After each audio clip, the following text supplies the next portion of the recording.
Is it better to be loved or feared? That's a good question. It's nice to be both, but it's very difficult. But if I had my choice, I would rather be feared. Fear lasts longer than love. Friendships that are bought with money mean nothing. You see how it is around here. I make a joke, everybody laughs. I know I'm funny, but I'm not that funny. It's fear that keeps them loyal to me.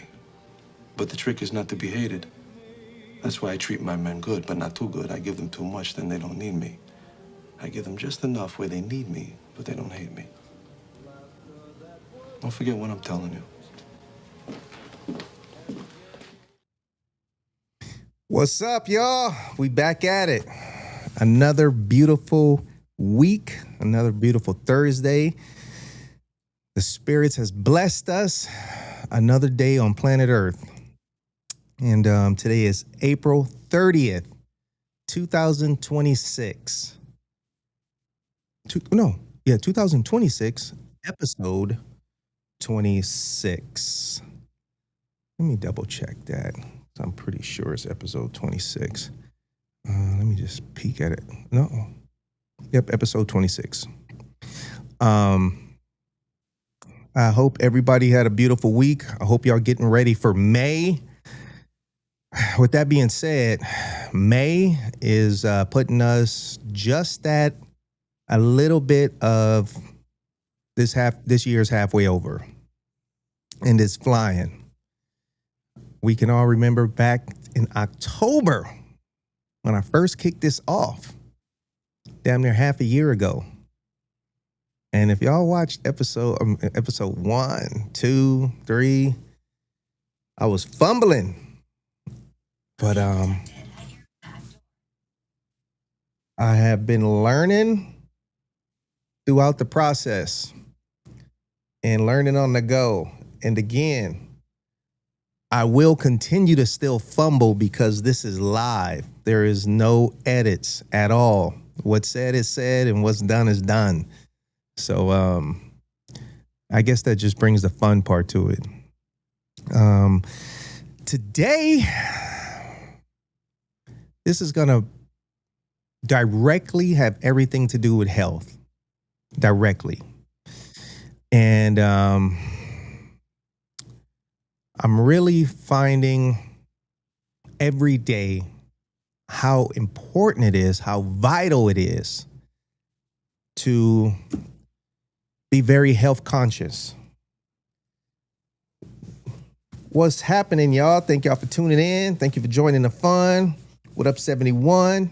Said it's getting better and better each podcast. Thank you very much. I appreciate that. And Gypsy tuning in. Oh, y'all, thank you.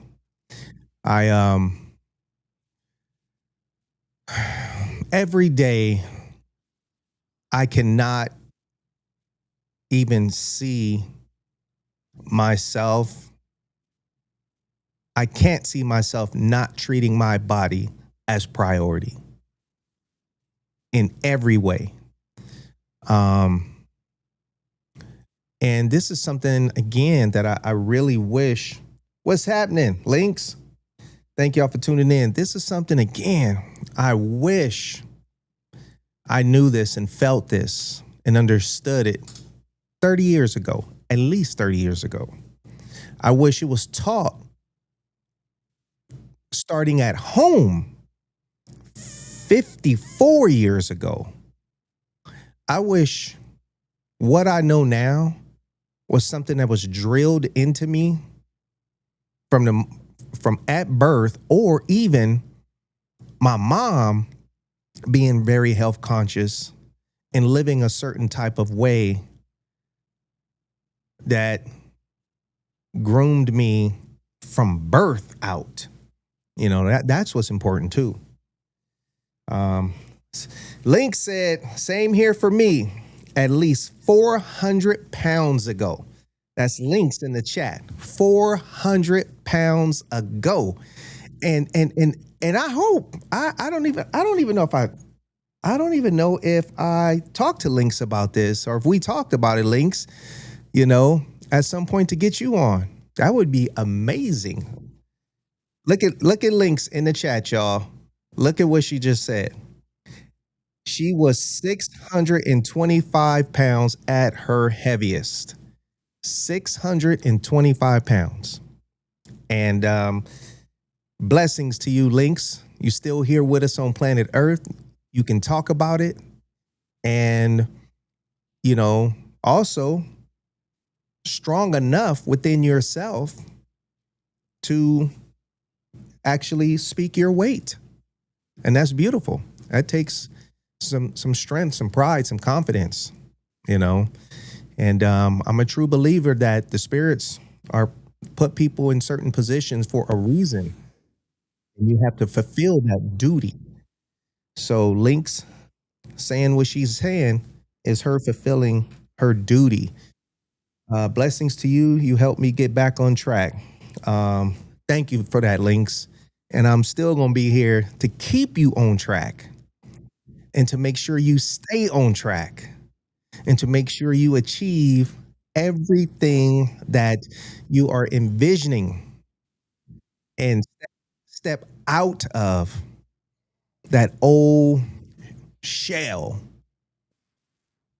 and let this new amazing spirit shine, for yourself and for everybody. You're welcome. And I'm blessed today to have a cool brother with us who wants to speak, needs to speak. And I did ask him, I said, brother, do you have a no list, some stuff you just want to stay away from during the conversation? He said, not at all. He said, man, I ain't got nothing to hide, and I like that. But I do respect people's space if there's some things that they don't want to talk about. So he has been chilling in the green room. And there's certain people that you meet and encounter during this short visit on planet Earth, and hopefully you can understand what I'm saying. Words don't even compare to the exchange of energy between certain people.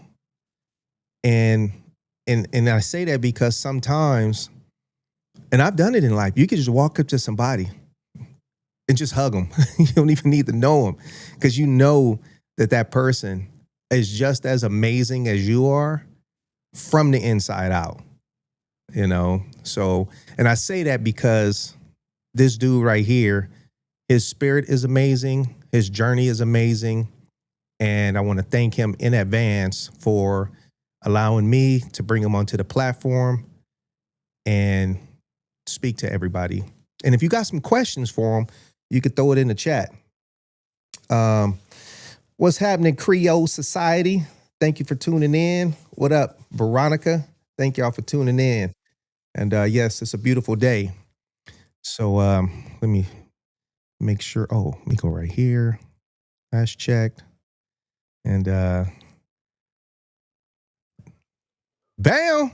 Well. Look what happened. What up? Man, thank you very much for allowing this to happen. And I'm gonna say this again because it's important for me to say this. Okay. And like I told this brother today, and the correct pronunciation of your name, Ursel? Every time. Okay. I told Ursel, and I'm gonna say it again. I'm doing this because I feel like I'm doing God's duty. You are. And I'm doing this because it's fun. I'm doing this to give back. I'm doing this because I need the therapy just as much as everybody else does. Yeah. And for everybody who partitions off 1 to 2 p.m. on Thursday, I don't take it for granted. And I want to say thank you very much. I do not I do not get funded at all from this. There's no YouTube money coming from this at all. You know, if I got a notice that said, hey, because of whatever, your station will never be monetized, I'm totally fine with that. That would not make no difference for me because I didn't do this for the money. Yeah. And so for this man agreeing to come onto the platform, again, he's not doing it for no money. He wants to give back, you know.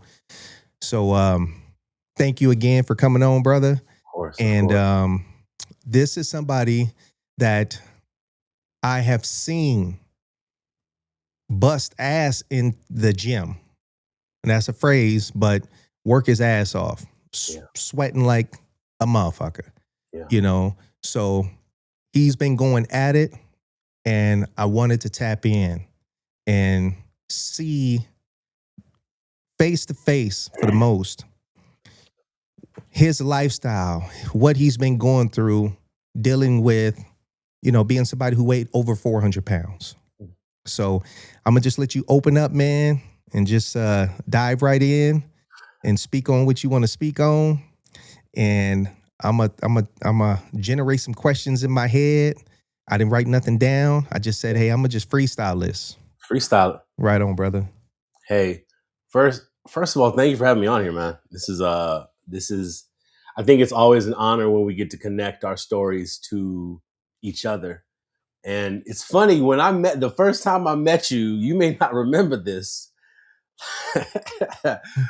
When Goldie trains, it looks like somebody's preparing for the on season. So I'd already seen you quite a few times in the cut. Like, who's this guy moving like he's about to walk on the field or do something crazy? And when we finally connected, the first thing you said to me, you were like, "Respect, brother." And it was like, it was all love from hello. The admiration as the fat guy at the gym, I looked up, and I still look up to all y'all. Like you all, I look at y'all as my teachers. You know, hey, what's that thing? Hey, when you're doing that thing on that machine, what's that for? What are you trying to? And I remember interrupting you quite a few times after our first introduction, like, yo, what's that for? What do you do that for? And it's like, to interrupt people at the gym is one thing, but to interrupt you, y'all need to see this guy work. It's incredible. So the fact that you would stop what you're doing and give me your time in a moment that is yours, I value that. Right on. And as someone that values their moments at the gym, I think it is a big deal when you stop what you're doing for yourself, because truthfully, that's why we're there, to better ourselves. That's right. It's like to put that on pause for someone else so that they can get better. I think there's a heart there that this is why you're blessed, bro. This is why you have the platform you have. This is why you're doing what you're doing, because that's what you command. So I just want to say thank you so much for letting me even be on this conversation, be on this podcast. It's a complete honor. That's right, bro. Complete honor. And you know, to what you said, shout outs to, who's the guy that lost 400 pounds? It's a female. Her name is Lynx. Lynx, respect due. You are my hero, my Lord. That's absolutely incredible too. I don't think people realize what you really have to do. Like, and this isn't belittling scale. I think if you lose a pound of weight because you made a decision, you're killing it, because you got a result from a decision. But what it takes to drop 400 pounds, you have to really be willing to let go of so much. And the crazy part about a journey, and she may correct me if I'm wrong, but like, you enter the journey, you don't know what it's going to look like. You don't even know what's going to happen. You don't realize what's going to be called of you. So to drop that kind of weight, respect to you, Lynx, because I know you've experienced a metamorphosis in your own world, and I'm sure you're discovering a brand new person that you're getting to introduce to yourself and the world. So congratulations. That's it's bigger than pounds, but it starts there. You know, everybody says, I want to lose 20, I want to lose 30, but then they discover there's something more involved. And then when you get to that more level, I think it's different for everyone. But once you discover the more version of you, that's when the journey really changes. That's right. And that's what goes from being cosmetic to internal. Mm-hmm. We're doing heart work. Our bodies just have to catch up to what our hearts are doing. That's right. We're That's doing facts. mind work. You know what I mean? Yeah, I So like it's hearing like, that. and so when I look at people at the gym, it's like they figured it out that it's like the body is just following what they've decided to do. And decisions are electronic, they're instant, but the Mm-hmm. body's a dumb piece of meat. So it just has to slowly catch up to where the decision is.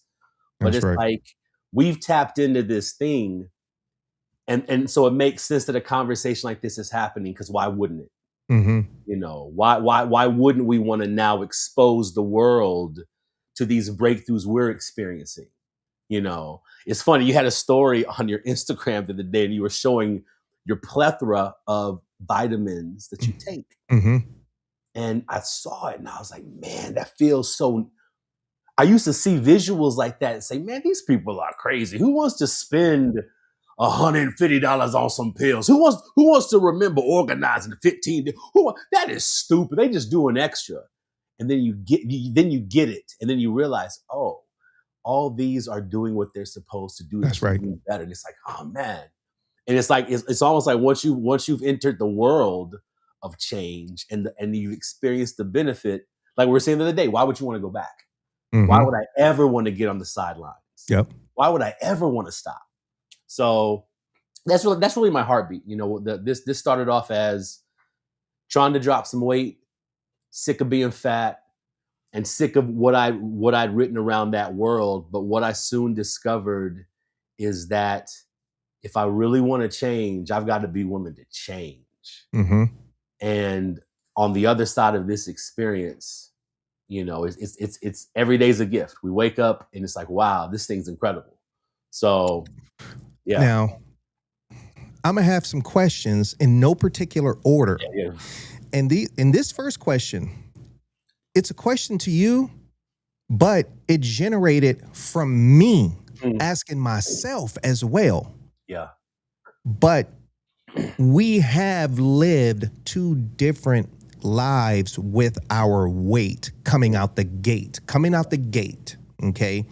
So the question is, and remember, this applies to me as well. When did you realize you were fat? Wow. I think everybody really deep down knows it. I think my big discovery was finally admitting that I was living in denial. You know, I started getting fat in the second grade. So it was one of those things where your classmates be like, boy, you fat. So like by the time at the third grade, everyone's wearing size medium and I'm in the husky section getting extra larges. It was very apparent that I was the fat kid. And kids are wonderfully unforgiving and honest. All my boys, it was like, dude, you're fat. You're like, so it was one of those things where I was the fat kid. And that, I think there's a plus and a minus to that, because when you're a kid, it becomes your identity. So now it was almost like, now I'm in the role of I'm big man. As years passed, it went from fatty to big guy to big man to all right, you know, and there's a certain level of acknowledgement that comes when you're carrying such weight. Mm-hmm. And so like, so it was a normal for me to be heavy. That's all I've known, you know? So like, so that's the thing. If you've always known that, so you grew up second grade, 7 years old, first grade, 6-year-old, you knew you were fat. I'm asking because I'm sure that there's people out there, maybe based on their surrounding area of kids as well in their neighborhood, you know, that just never even realized they were fat. You know, fat. But like you just said, and I think about it, the kid's gonna let you know. The other kid's gonna let you know. You know. Right. Now, I asked that because, like, your senior year in high school, approximately what did you weigh? Dude, I was 3. So my junior year, I was 303, and I remember that. Actually, it was my senior year. I was 303, and I remember that because the joke I would tell was I weigh the same as Shaq. My senior year was his rookie year at the Magic, and he was 303 pounds coming out. And I used to joke, ha, I'm the same weight as Shaq. I'm just 3 feet shorter. and that was kind of like how I would play the role of, first of all, every fat dude's the funniest guy there. It's because we got to deflect. Yeah. Right. And so it was one of those things. That was my big deflection. I'm the same weight as Shaq. What's up? By the time I hit college, my freshman year of college is when I jumped. It was almost like there would be thresholds where I'd maintain a certain level of obesity. Then I'd have a surge of like, boom, here's 50 pounds I put on in a couple months. And then I'd maintain that for a while. Then it would just keep getting bigger and bigger. Okay. So but senior year of high school was 303, 315 probably by the end of the year. Yeah. Now, for me, to go back, the reason I asked, when did you know you were fat or whatever I asked, because that's what I had to ask myself, because I didn't see it when it really hit me. I came out of high school, I was 178, 180 football. Yeah. And then based on the position I played in football had everything to do with my weight. And so once I got to semi-pro, I moved to a different position from like strong safety, cornerback to outside linebacker. I needed to put on some weight. Yeah. Okay.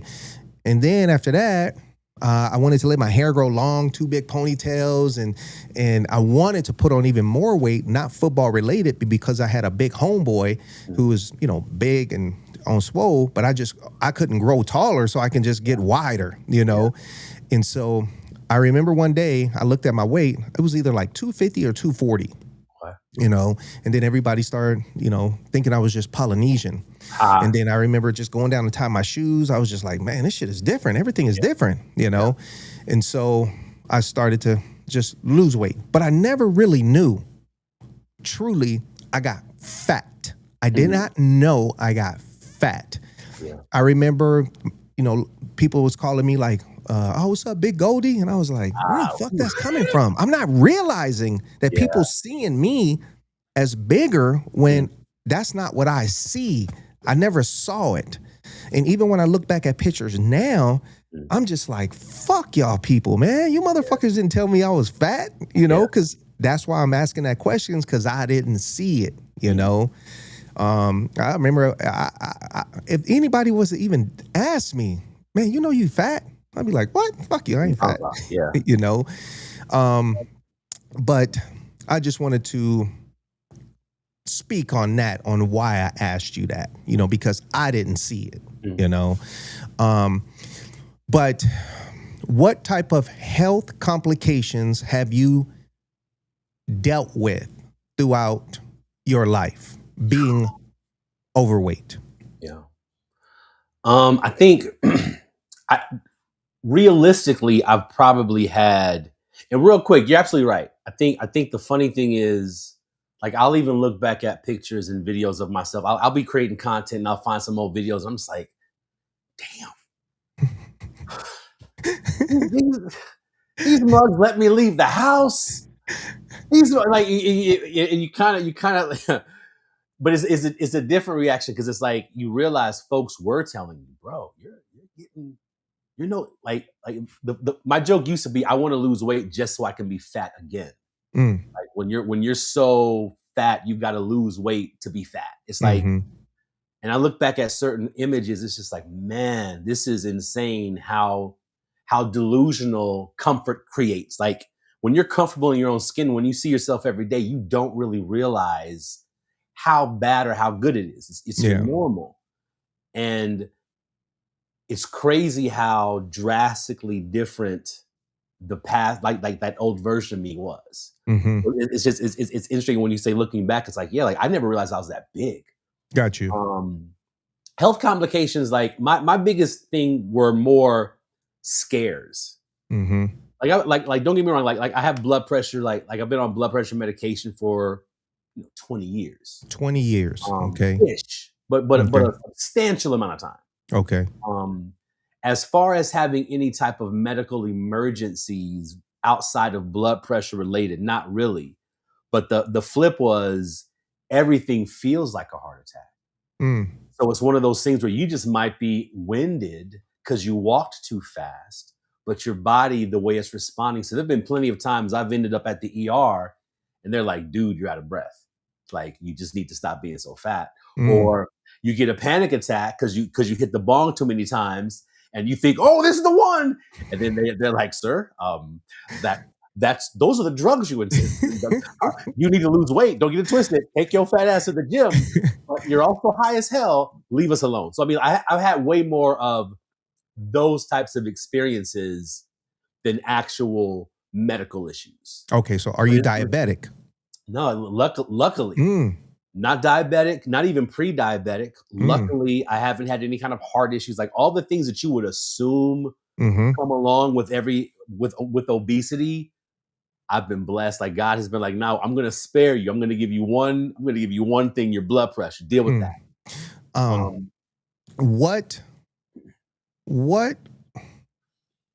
What were you doing eating wise that you knew was just fucking you up? Bro, can I say D, all of the above? Like,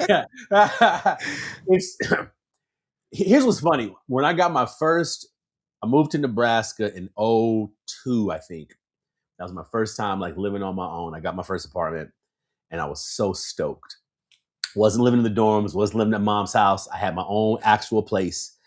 And my first thought wasn't, now I can party whenever I want. Now I can bring all these, like now I can, my first thought was literally, now I can eat however I want to eat and no one can stop me. No one can say, hey, like no one can judge me. No one can ridicule me. No one can stop.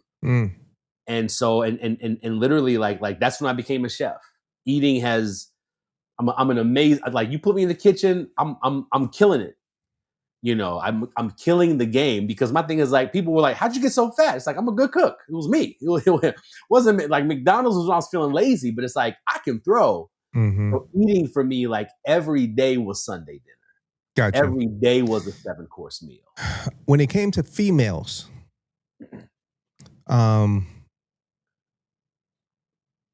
did you get that phrase of girls digging you because they were chubby chasers? Here's what's cool. That term didn't come out till years later. Got you. So like, I didn't hear that term for many, many years. Like my thing was when Biggie hit when we'd be at the club, Big Papa would drop and it was over. I'd be surrounded. I love when you call me Big Papa, baby. You know, so it was, and I played the role of, because when you're a big dude, you can protect a little bit. You're also cuddly, so it's like I would work those angles to my advantage. And I would, but I never heard the term chubby chaser because I mean, where are we running? First of all, what fat guy's running where you need to chase him? He's out of breath. I mean, like, let's be real. It's gonna be a half a block chase if that, you know. But yeah, so did you get girls that told you, I've never been with a guy this big? Oh yeah. Okay. All of them. Okay. He said all of them. My hook. I used to have this line where I'd be like, "Girl, once you go with a fat guy, I'm telling you, you never gonna walk the same again. Not you ain't. I'm 400 pounds, baby." Like it was I really gimmicked myself out. You know, when I look back on it, it was almost like that was kind of a defense mechanism, like the insecurity of I need to make myself a marketable gimmick because I can't market my figure. I can't market my shape. So let me market my personality and what comes with the Ursel experience. And so that's really how I positioned myself in the dating scene. I was like, look, these dudes are going to do whatever the first time and go home. I'm pulling out all the stops because I want to get a second visit. What's up? And yeah, they're like, oh, you right. You pulled out all the stops. It's like, yeah. And so it's like, I flipped it to work in my advantage. But yeah, like the fat theme was always there. Maybe I can fold out to a couch. Maybe who's gonna hug you in surround sound? Like everything you can think of, I used. So 427 pounds? 436. 436 pounds was your max weight. Mhm. You are how tall? I'm 5'9.5". 5'9.5". Yeah. Being at that weight at your peak, are you limited to sexual positions during sex? Oh, I have not. The style of the dog is one that immediately became difficult when majority of your waist in front of you. Oh, I thought you was gonna say that was the position. That's something that is just. I need a stunt double for that. That was one of those things where it's like, all right, who can I check in for this moment? Like, you want to do what? You want to switch? I'm barely keeping my balance normal. What are you talking about? Like, sex was funny because God bless all my lovers. They endured a lot. It's not just the discomfort. It's one of those things where like my biggest memories of like those two women I ended up living with. And they both would say, they're like, yo, one morning I woke up and I remember this, we both had this identical conversation. They're like, yo, Ernst, man, like, we love you, dude. You're cool. And this is great. We love it. But my fear is I'm going to wake up and you're going to be dead. And I'm not going to be able to either help you. I'm not going to be able to turn you on your side. I'm not going to be able to do anything but watch you die. One of my girls broke up with me. Like, I can't, I had sleep apnea. And so she'd be like, Ernst, you'll be snoring your butt off and all of a sudden you'll stop breathing for 30 seconds. And I'm like, what's going on? And then you come back to life and she's like, I can't handle that. Yeah. So it was like dating in relationships. The fun was the fun. And I think the cool thing about women, they'll figure out a way to love you for who you are. They'll figure it out. If they're choosing you, there's a reason why. That's right. So they're going to figure out how to balance. But it was almost like the parts that they could not necessarily control or just uncontrollable. It's like, I don't want to risk the other side of what can come out of this. And so like my two big heartbreaks were like, yo, we love you, dude, but we're not trying to bury you. And I can't stand the fact that you aren't willing to change what we all see. Got you. So now, were these women, what were their weight? What was their weight? Well, the Lord has I've always dated small women. Small women. All my girlfriends and I, we looked like the number 10. They were the number 1. I was the big 0. And and it was like, it was one of those things where, because my thing is like, it wouldn't work. Like, what are me and a fat chick gonna do? So have you ever recipes or have you ever had sex with a woman who was 350, 400? Didn't even try. No, it wasn't. Now, when women, if I know how tough it was for me, yeah, it's like that's just too. Now, when you're 436, was that it? 436?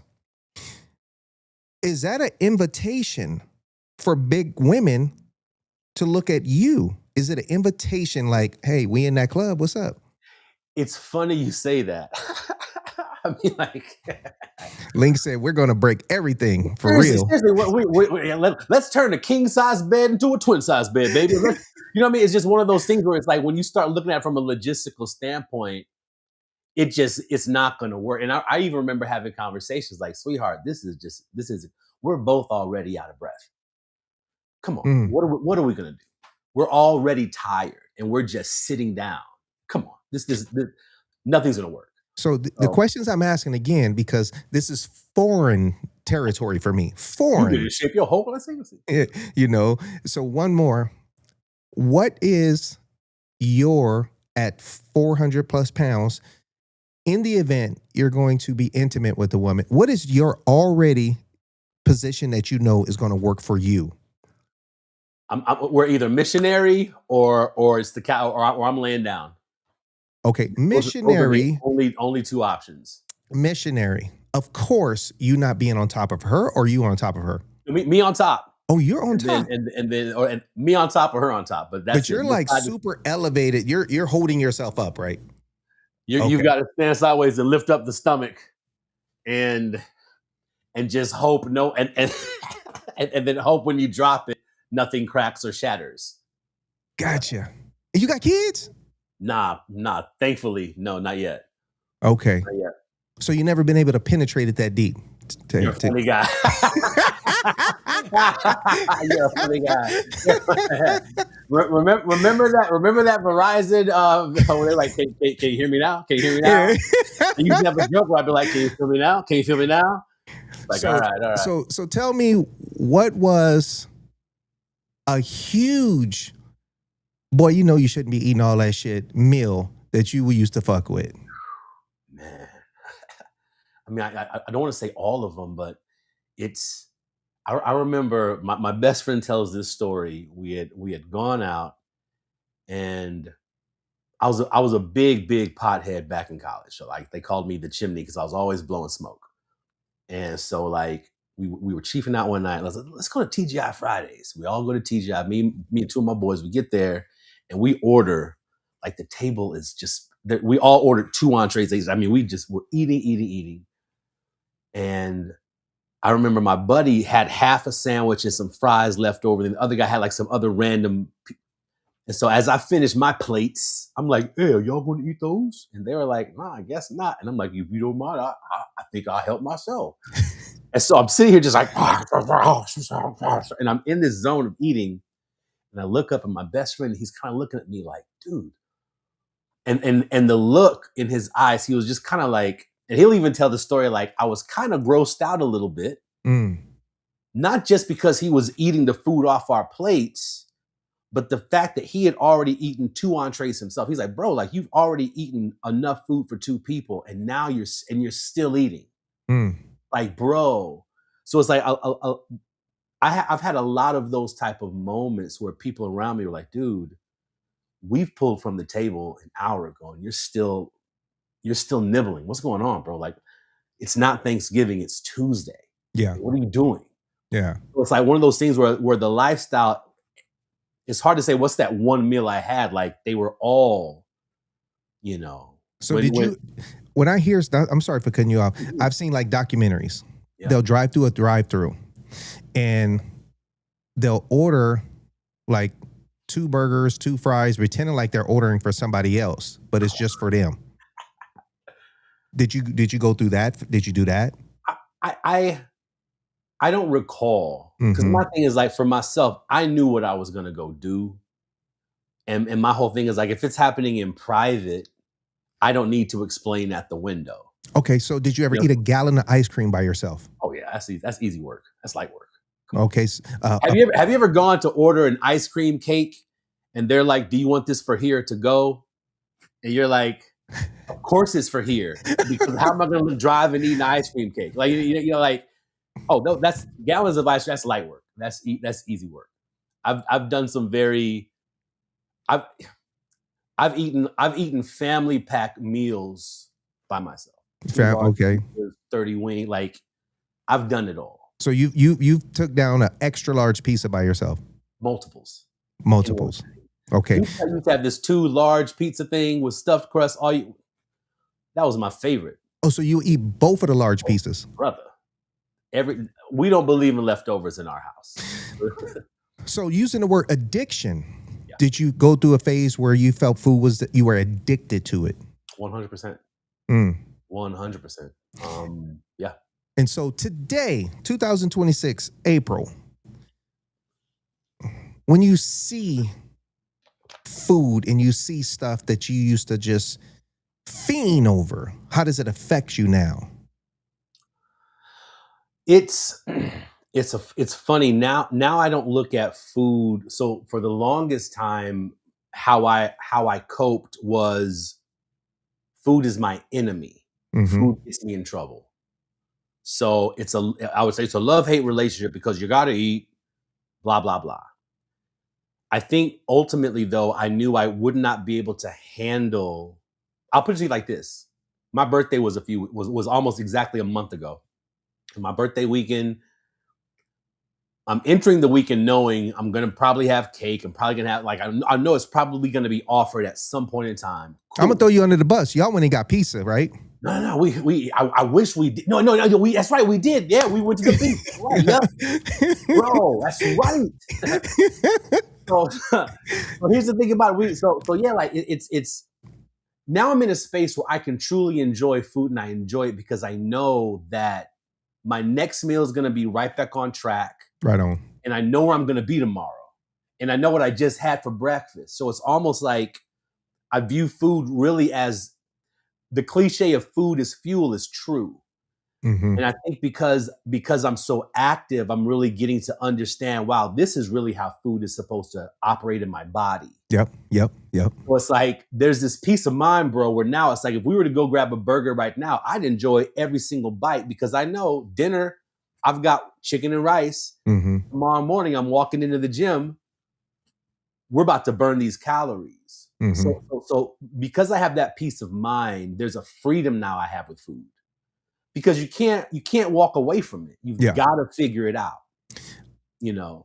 So the day that y'all had the pizza, how many slices did you eat? I had 2 slices. Okay. We had 2. I had 2 slices, but then we got a meatball sub and split that mug up. It was when I tell you my birthday weekend, every craving I had somehow got figured out that weekend. Got you. And I left it not fatter, which was the win. I left like, oh, yep, this is cool. The 2 pounds I was expecting to put on is exactly what I put on. I'm like, this is perfect. Yeah, and that's what I use too. For me, the win. Yeah. You know, if I feel hungry, I'm winning right now. Yeah. People don't understand that. It's okay. It's a beautiful thing to feel hungry. Yeah. Be hungry. You know, you don't have to. The phrase for me also is, you know, I eat for health, not for taste. Yeah. I eat for health, not for taste. I don't, because it's okay to chase eating for health. Chase that. Yeah. But you're going to go down a deadly road if you chasing for taste. Bruh. You know? Yeah. And I don't know if I asked, but what made you, if you did, cold turkey stop to start losing weight? My boy Carlos. During COVID, I was at my heaviest, and here's the truth. Before COVID happened, I'd probably lost like 4 friends, fat. My boy Boog died on stage. He was in the middle of his set, passed out on stage. That he died before they got him to the ER. My boy JB died 500 pounds, missing a leg from diabetes. Like all my fat friends, donezo, right? Carlos died. He was like 32. And when he died, the gut punch was, I'm next. Like, man, I'm because there's nobody else left in my fat crew.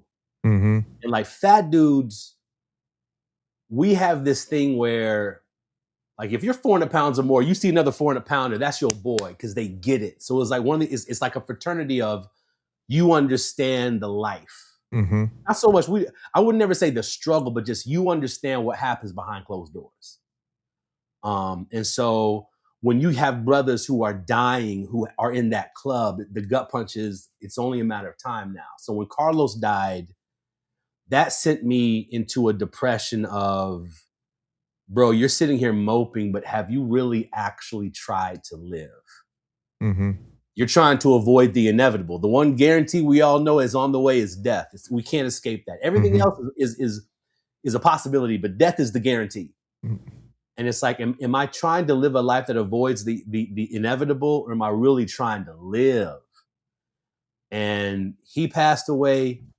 And that was my wake-up call. Like, if I don't do something drastic, and for me, this is how I always laugh when I say this, but the most drastic thing I could do at that point was keto.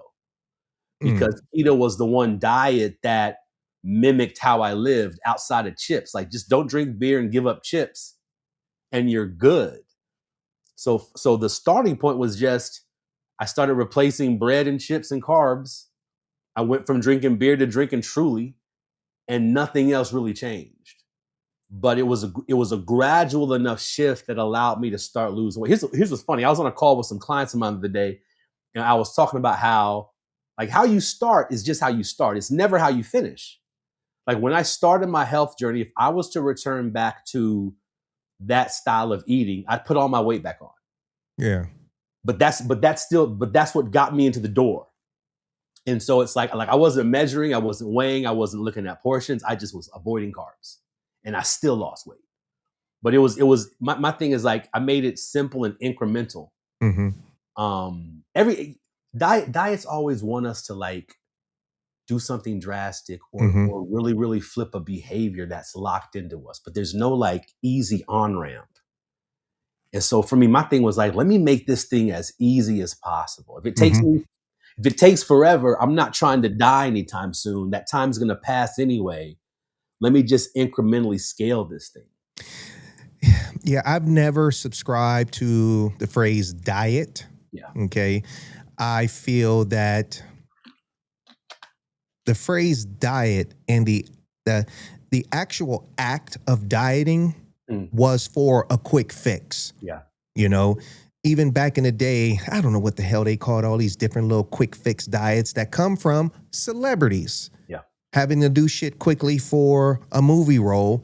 And then the public takes that and they stretch it out to try to make it a lifestyle, and then they hurt themselves. Can't do that. Yep. You know, now we spoke on how you ate as an adult. I am a true believer that everything starts at home. Okay. What was your parents' role in how they fed you when you were a child, how they monitored what you ate? And were your parents on the slim side or on the bigger side? I'm the fattest one in my whole family. Like my dad's side is huge. So there's probably there's a few other fatties there. But on my mother's side and just in the immediate family, I was the biggest. So they're all small people. I was my mother, God bless her. She was a sweet lady. She would hide all the snacks. She would hide the sugar cereal. She would hide all the things that didn't require refrigeration. I still found them. My thing was like I was a food thief. The only time, and I guess I can admit this now, the only time I've broken into someone's home, I was maybe 9. And I grew up in Tennessee, right outside of Nashville. Everybody left their doors unlocked. One of my neighbors had gone out of town, and I broke into their house and raided their refrigerator. They literally made. I made a cheese and bologna sandwich and sat in their kitchen like, this is Kraft sharp cheddar. We ain't never had this in my house.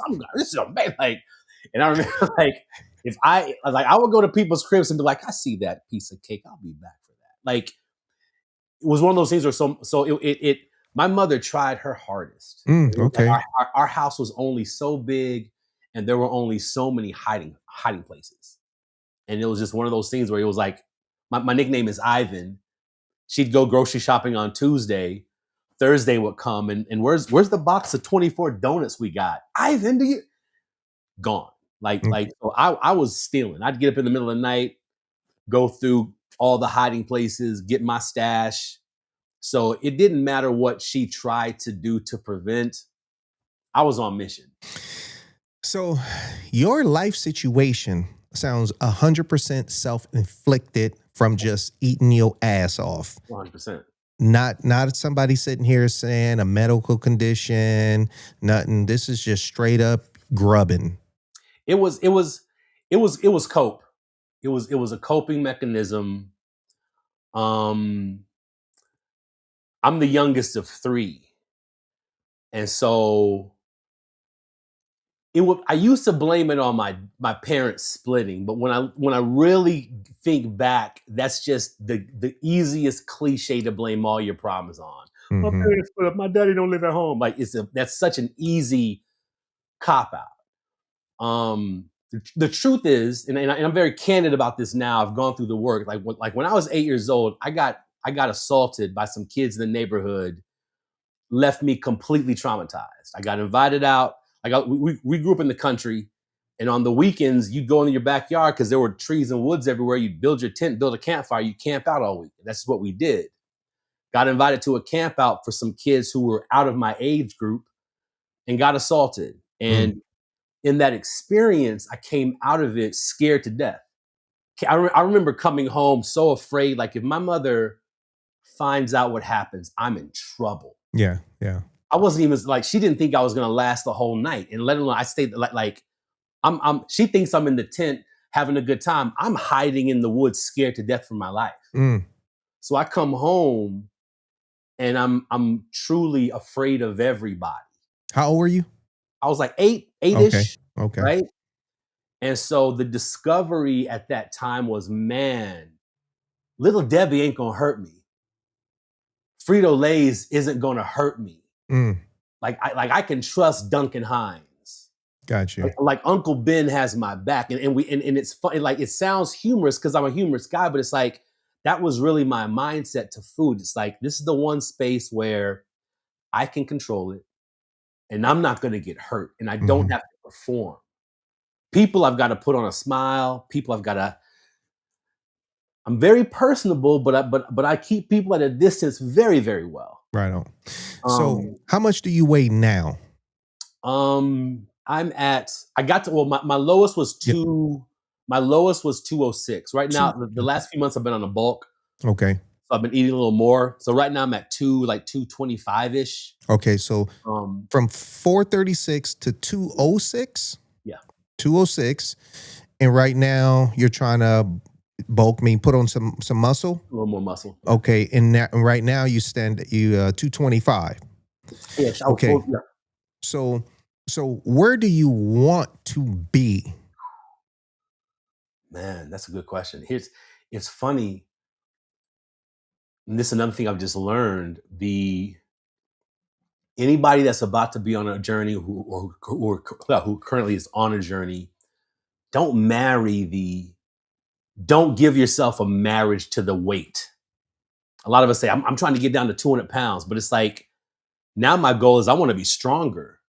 So that requires I've got to eat a little more. So it's like, and I remember the last few months have been the gut punch of, dude, get over it. This is part of the process. If you want to be stronger, you have to feed your muscles. You're going to put on a little more weight. Deal with it. So I tell folk like my goal right now is to just see what happens, man. It's because I've always. Let me ask you this, because you said something very fascinating. You've been, and I knew you were an athlete. I knew it. But like being an athlete, you've gotten to experience what your body's capable of. Were there ever any moments where even in your space of being in great physical condition that you felt that there were limitations? What do you mean limitations? Like, what do you mean? Just physical limitations. Like, were you ever running like, I need to get faster, I need to get quicker, I need to get stronger, or just were you ever? So with football, I tuned my body for the position. Yeah. Okay. So point blank, I feel when I played football, my body weight and shape and structure and, muscle capacity and running and speed was ideal for my position. Okay. I recently, I don't know, just kind of switched the subject. But when I decided to lose weight, it was July of 2024. Okay. That's when I said, fuck this. I do not want to die no time soon. I want to live a long time, but healthy. That's what I want. And the only way I'm going to get there is by doing what everybody else ain't doing, because everybody else dying. Yeah. And I told myself and I tell people, this ain't no diet. This is a lifestyle for me for the rest of my life. Yep. So still to this day, I can stand on it that as far as a liquid drinking, not people who know me know I don't drink alcohol or nothing like that, but soda and juices and shit like that. But since July of 2024, the only thing that go into my mouth to drink is spring water. That's been it. Yeah. That's been it. So with me changing my life, I think at that time I was touching to 230-ish, weight. And so I've dropped down to 197. Okay. Now, couple of months ago, I did say, I've decided I want to put on just a little bit of muscle, So I started eating egg whites in the morning with some avocado. And whatever the fuck I've learned, whatever you want from your body, it's going to give it to you. Yeah. It's going to give it to you. Yeah. Okay. So I started eating more eggs and some avocado, and then I'll eat my oatmeal and fruit. Then I go to the gym. So that weight came, and for me have been maintaining. I'll see 196. I think I even saw 194, 197. But I knew I had changed my diet so I can put on a little bit of muscle, but that comes with weight. Okay. Yeah. And that 5 or 6 pounds that I put on, it freaked me out recently. I could see it in my face all of a sudden, just 5 to 6 pounds now. So I said, fuck that, because that's the trap, because in 6 months from now, that it's going to be 2 or 3 more pounds. And by the end of the year, I put on 10 pounds. Yeah.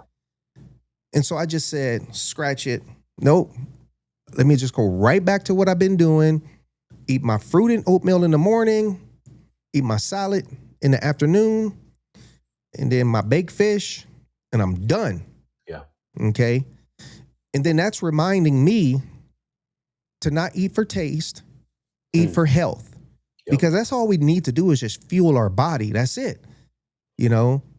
Shit gets messed up with people thinking, and that's where I have to, take myself out of it. Nah, I don't want that. I don't got the taste for that. That's where we fucking up. The taste for something. Yeah. No, it's just fuel for the body. It's healthy. Eat it and keep it moving. Yep. Because even if you ate something really healthy, enough of it at that seating, you ain't gonna even crave that bullshit you wanted. Right. The craving is gone because now you're full. So recently, again, just over the past couple of weeks, I went back to just eating. I've been eating clean, same shit, but I stopped the extra eggs and avocado because I just did not want to put on that weight for the muscle. I'm 54 years old. In May 25th, I'll be 54. 6 short years, I'll be 60. Okay. I want to go into 60 looking exactly the way I do right now. Just like this, if not even better. Yeah. And so the only way I'm gonna do that is eating clean. Yeah. So earlier when I said, what weight do you want to get at? I don't give a fuck as long as it's not up. Yeah. I want this clean eating to take me wherever it's going to take me. Clean eating, because still at this age and this weight, you don't want to be 60-year-old at 200 pounds. It's just not the healthiest thing, So I'm grooming myself to be a healthy 60-year-old, a healthy 70-year-old, because at 60, I'm getting ready for 70. Come on. Yeah. At 60, if that's when you going to start getting ready, you too late. You too late at 60 getting ready for 60. Yeah. We already seen how quick 5 years go by. Mhm. You know, I remember the day I caught COVID, Mm. and that's over 6 years ago. Yep. And that's how fast time is going. Hmm. So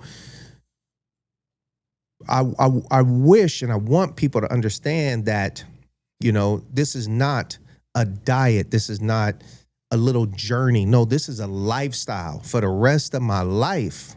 And I psychologically, as a man, had to detach myself from what we've been trained and groomed to believe that men are supposed to be big and swole.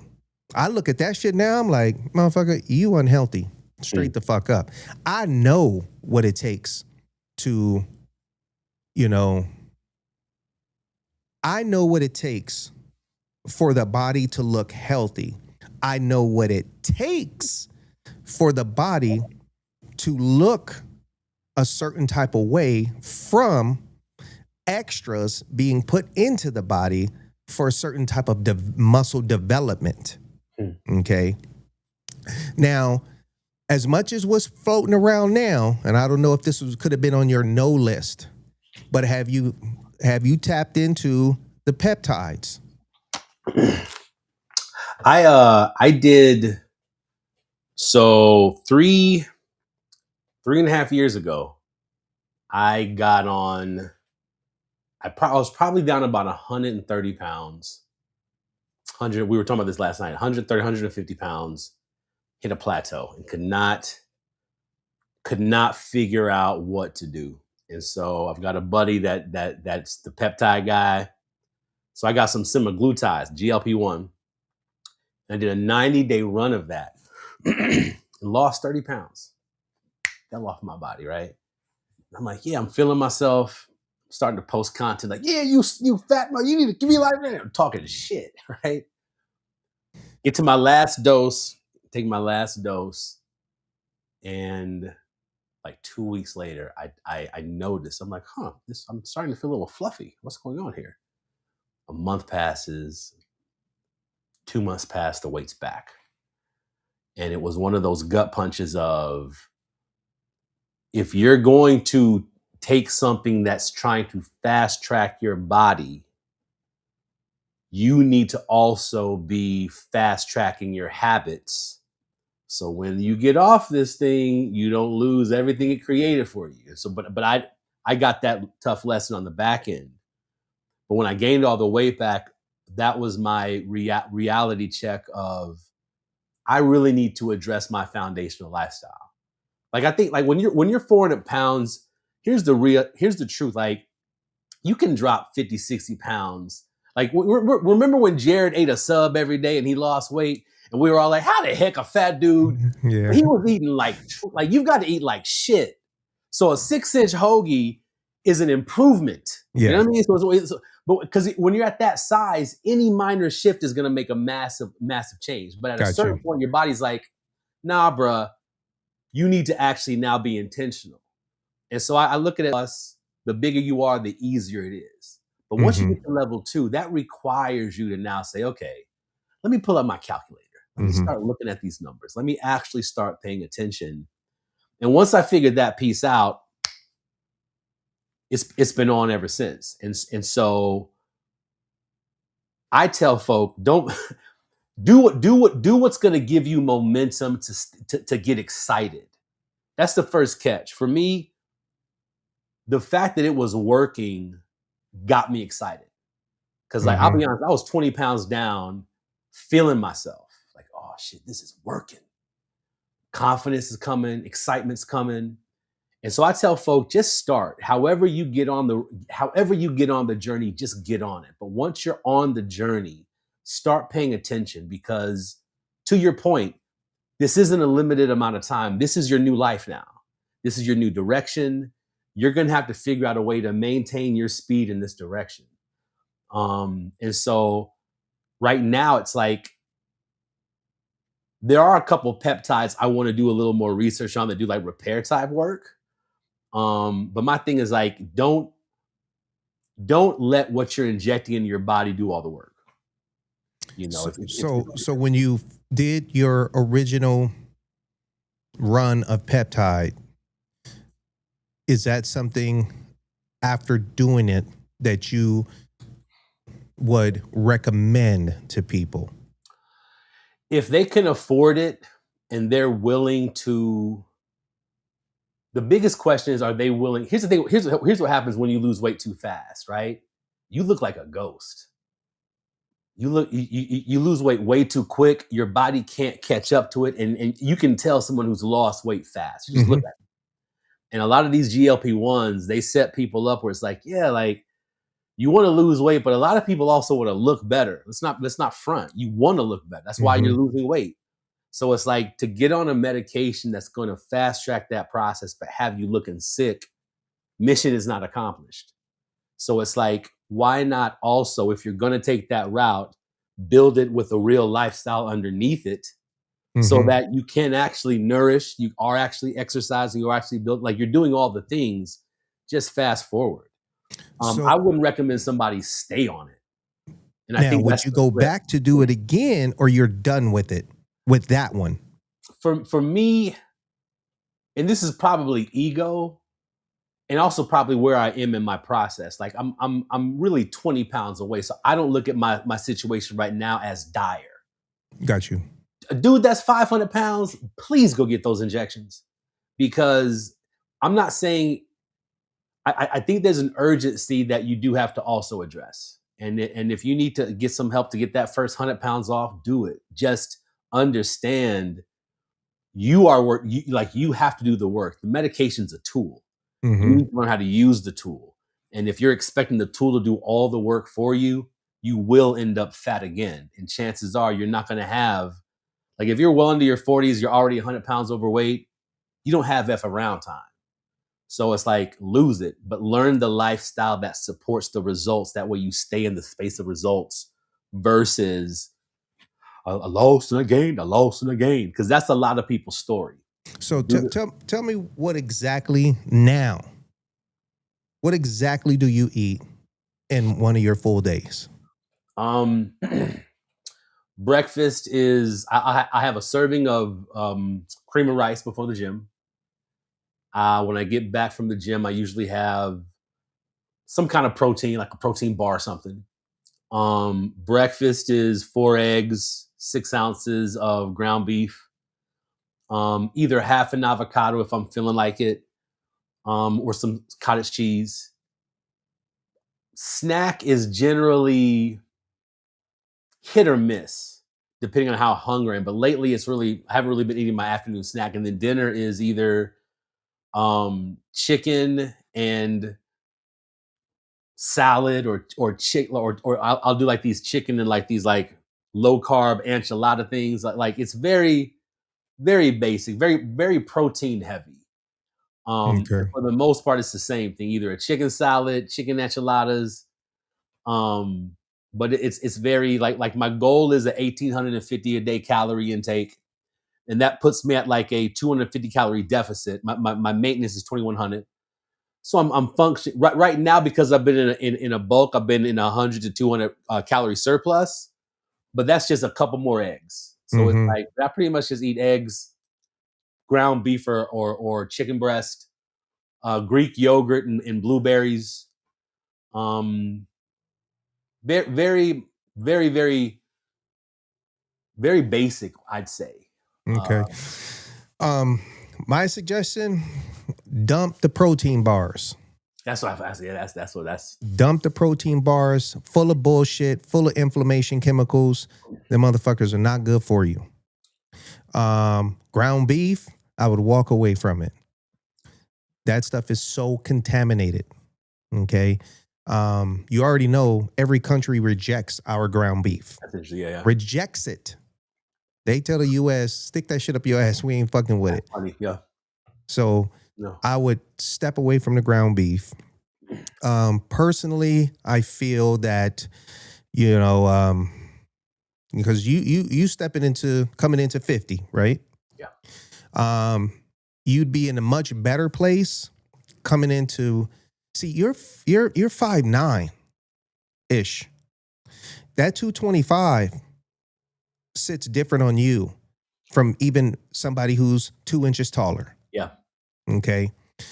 I would suggest, you know, the bulking stuff, it ain't for you.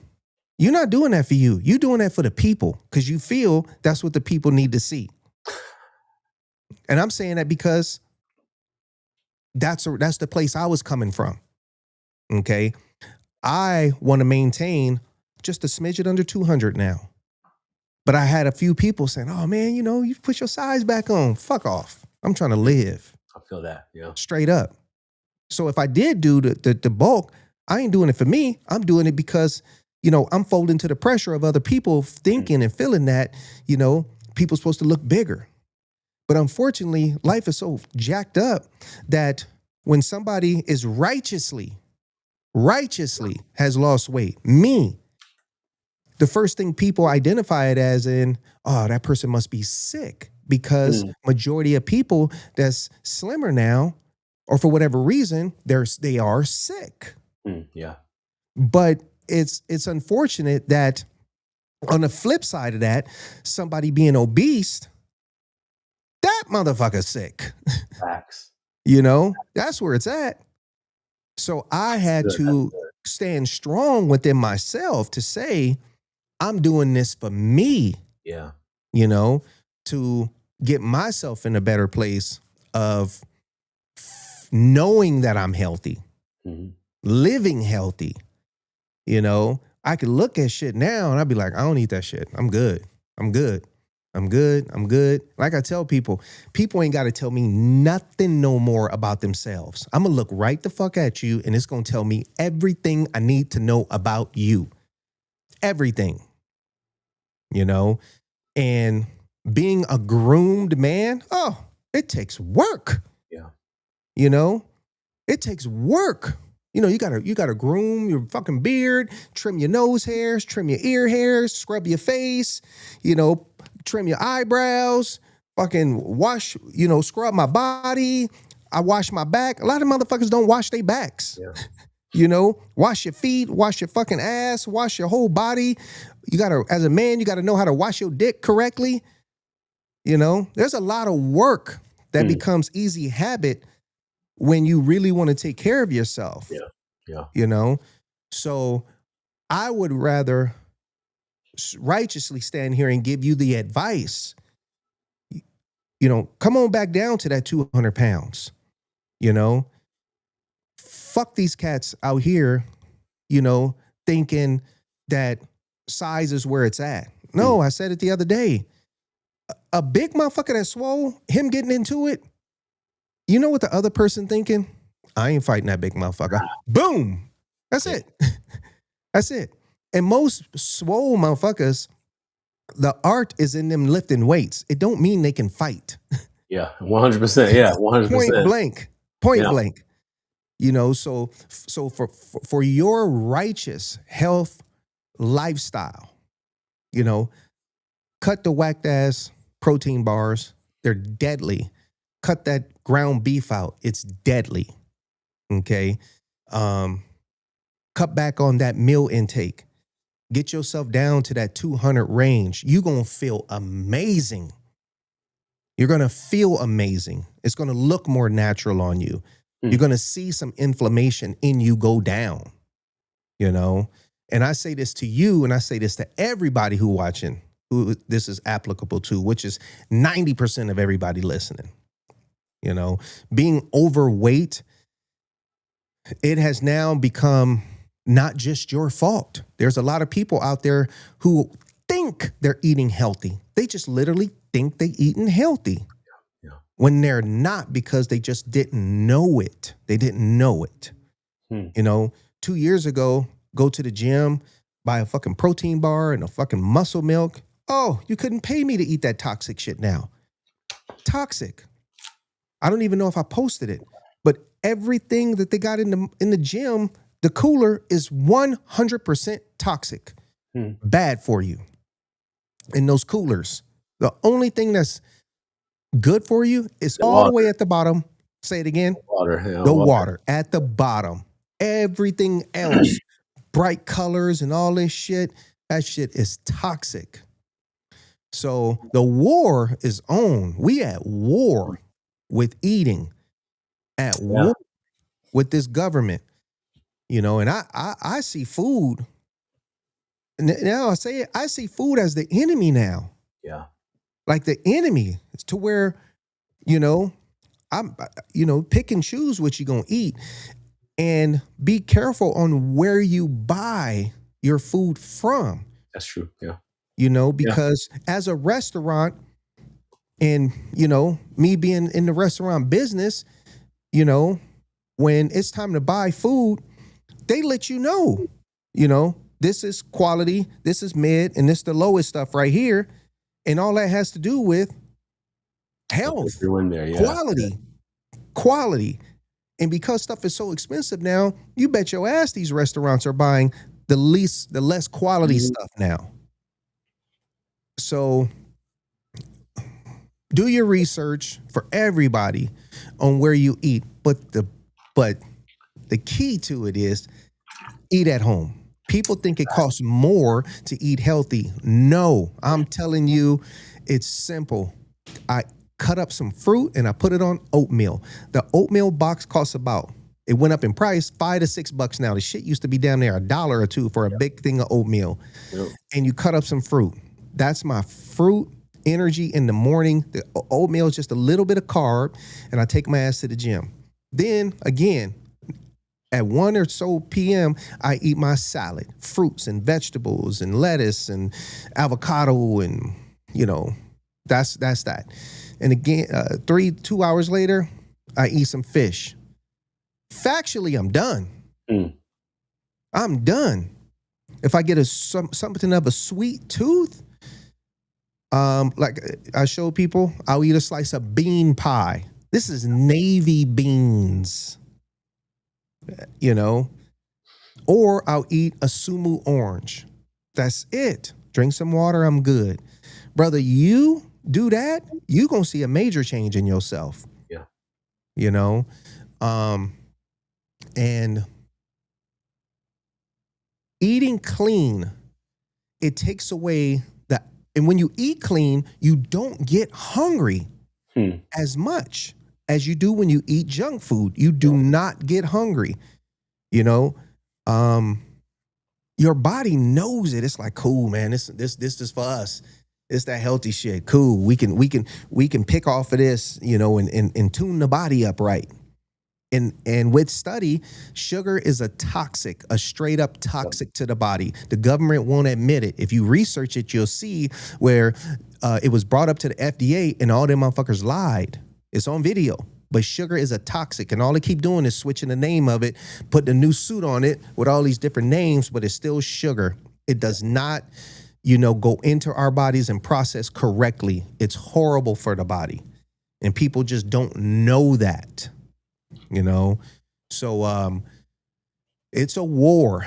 And this government, they don't want to kill you. They just want you to be sick so they can make money off of you until you die. Yep. So for everybody who's watching this, I want to say thank you, brother. Thank you so much for coming on. Thank you so much for, Oh, it's over. We're done. It's done. I thought we were just getting started. Let's talk about it. Again, man, if we saved one person's life, we did an amazing job. If we changed one person's, eating habits, we did an amazing job, And Links just said, thank you to both of us. Thank you, Links. Links is striving and working and she has an amazing new lifestyle, and one day we're going to get Links on here. Come on. And that'll be beautiful to hear, from a woman. Yeah. Who, again, weighed 625 or something like that, Amazing. But yeah, man. So for you, brother, again, thank you so much. Everything that we spoke on, how I spoke on it all come from a good place in my heart. The questions I ask come from me wanting to learn and know about you and the lifestyle that you have lived. You know, I'll tell you one thing. Years ago, as an experience, I had two different situations. One of them, both of them was when I worked night audit from 11 p.m. to 7 a.m. This chick came in with her pops, and she was in her 20s. I was in my 20s, and she was huge, huge, meaning, maybe if I just describe it, she couldn't wear normal clothes. She wore the dashiki, just like you cut a hole in the sheet and threw it over you, like a dashiki. That's what she had on. And as I was checking her in, she with her pops, she came back downstairs. You know, like big chick. And being young, both of us, it just boom. The chemistry was there, and we was gonna hook up.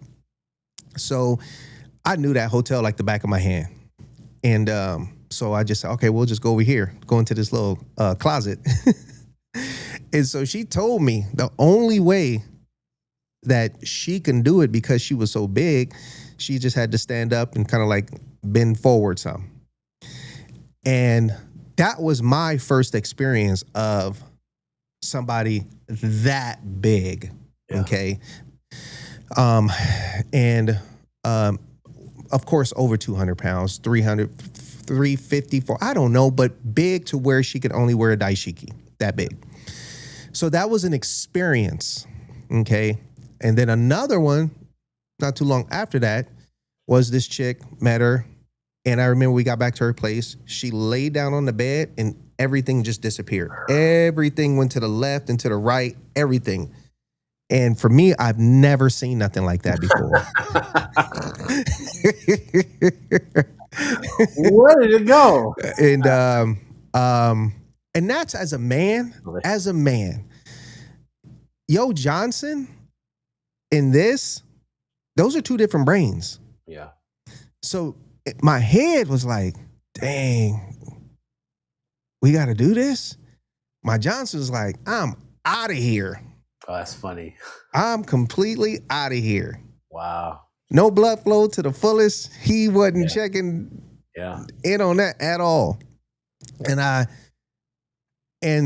I can't say I felt like sorry for her, because I knew this was just like a bonus for her. I was way out of her league. I was just doing something to see where I was at, experimenting, you know.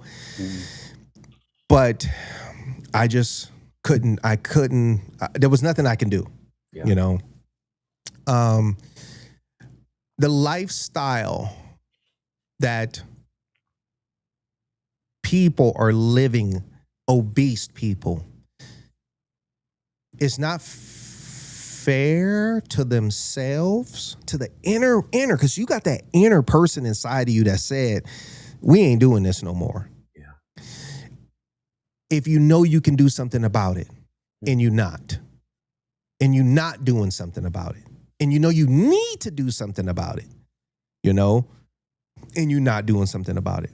So every single person, that's why I got so much love for you stepping up and coming on here. I got so much love for Links, you know,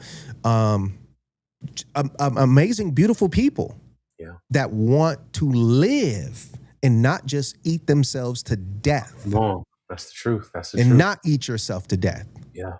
You know, so I'm blessed that I got this platform for other people to tap in and see this and hear it. You know, you have lost again. How much weight? 229. 229 pounds. Yeah. Go in and take your shirt off right now. Not bro. Give me 1 second. That's why I wore a button up. 229 pounds. And I do have a feeling that you will take that to heart. And and see, if you don't even see it today, you're gonna see it soon, that the righteous path is for you to go towards that 200, not that bulky. Yeah, we'll be back. Yeah. We'll be back. There you go. I like that. See? Yeah. That's that warrior in you right there. Yeah, we'll be back. Yeah, I like that. So, but yeah, thank you. Much love. Thanks everybody for tapping in. And for y'all who didn't see it live, welcome to the podcast. And like he said, I think we're going to revisit this at some point. And right now I was joking when I said take his shirt off, but I think next time he going to take it off before I even ask him. I'm gonna be fully declothed. No shit. It'll be the uncut. That's right, man. Right. Well, much love and respect to everybody out there, and you know, even some last words from you, brother, to on any advice you can get to people. Just start. It doesn't have to be pretty. It doesn't have to be perfect. Your plan doesn't even have to make sense. Plans can be adjusted, but just start taking action.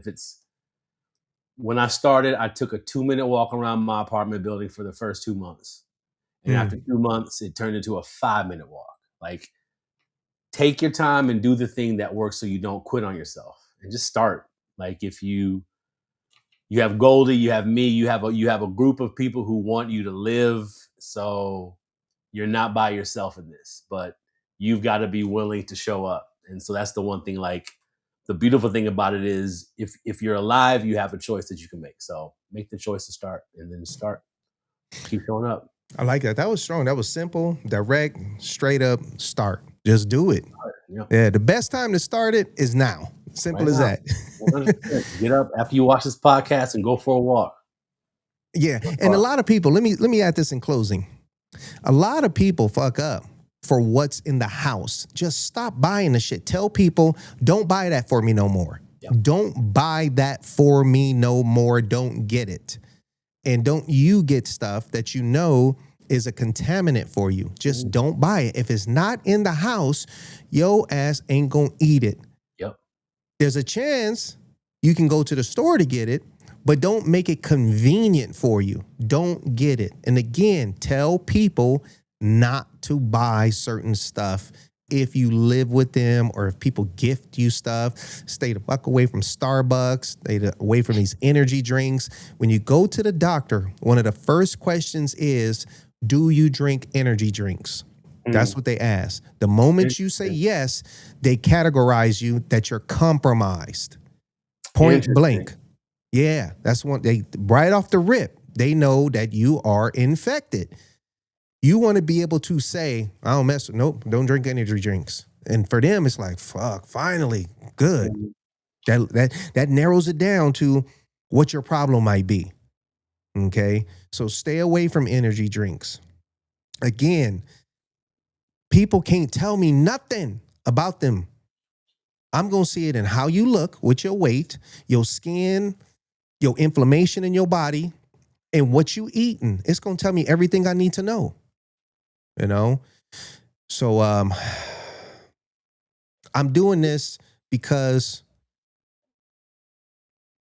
the Spirit is telling me to. I'm not doing this to floss or nothing like that. I know tomorrow I can be gone, but at least everything that I was doing was pushing people in the right direction. Yeah. You know? So much love and respect to everybody. Thank you so much, brother, for coming on. Hope you enjoyed it. I sure did. Absolutely amazing. Right on. And thank everybody in the chat who hung in there with us for an hour and 29 minutes. And y'all keep living healthy. If anybody need anything from me health-wise, you already know I'm here for you. And now we got this, brother, and I'll definitely tap you in with him. Links. Are we going to get you on here one day? Are we going to get you? Let's see if she answers, because she just put up some hearts right now. Links. Let's see. What is Links gonna say? Links coming in. Are you? She said yes. Right on. There you go, yep. Right on. She said, of course. All right.